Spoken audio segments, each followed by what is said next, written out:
Lors de la conférence sur Velázquez, j'ai longuement insisté sur les Ménines. En gros, rappelons rapidement, un Velázquez dont vous ne verrez jamais le tableau puisqu'il est là, le roi et la reine dans le miroir, les tableaux à l'arrière et les crochets au mur, le personnage qui crée une deuxième source de lumière et donc distrait votre regard de la contemplation du pouvoir en l'attirant vers le rideau tiré et la porte ouverte sur cette lumière. Ce personnage s'appelle Velázquez, ça n'est pas par hasard. La nonne, le précepteur, le page, le chien, la naine, les deux demoiselles d'honneur, les deux Ménines, et l'infante Marguerite Marie. Et le 16 août 57, Picasso se lance dans une série de variations sur les Ménines. Entre le 16 août 57 et le 31 décembre 57, il fera 58 variations différentes sur les Ménines. Je ne vais pas vous en montrer 58, rassurez-vous, mais ce dont je voudrais que vous preniez conscience, c'est l'extraordinaire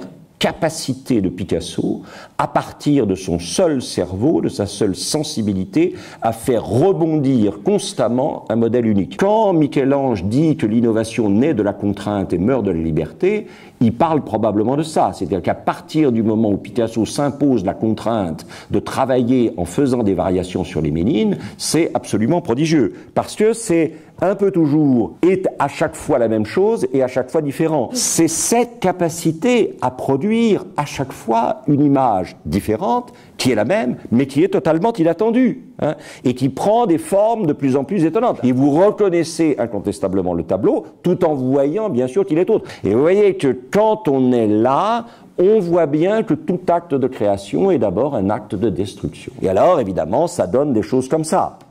Joel Peter Watkins, un photographe qui fait un autoportrait avec les Ménines. Ceci n'aurait pas été possible, je pense, de cette manière-là, si Picasso n'avait pas fait ces 58 variations. Le travail à la fois admiratif et transgressif de Picasso sur les Ménines, ça libère effectivement la possibilité d'admiration et de transgression que ce genre d'œuvre représente. Ce qu'elle veut dire en partie aussi, c'est qu'on est probablement arrivé au bout de quelque chose. Il y a une difficulté de l'art européen à faire autre chose finalement que du citationnel. La pensée européenne, l'action européenne a tendance à faire du citationnel. Cet autoportrait d'un photographe qui essaie d'assumer la dignité du peintre. Mais ça, c'est dans l'air du temps. Si vous pensez à quelqu'un comme Gerhard Richter, il y a des artistes du contemporain les plus importants. Gerhard Richter fait des toiles qui ressemblent à des photographies. Pendant longtemps, la peinture a vécu sur un seul et unique argument de marketing, qui était, par la perspective,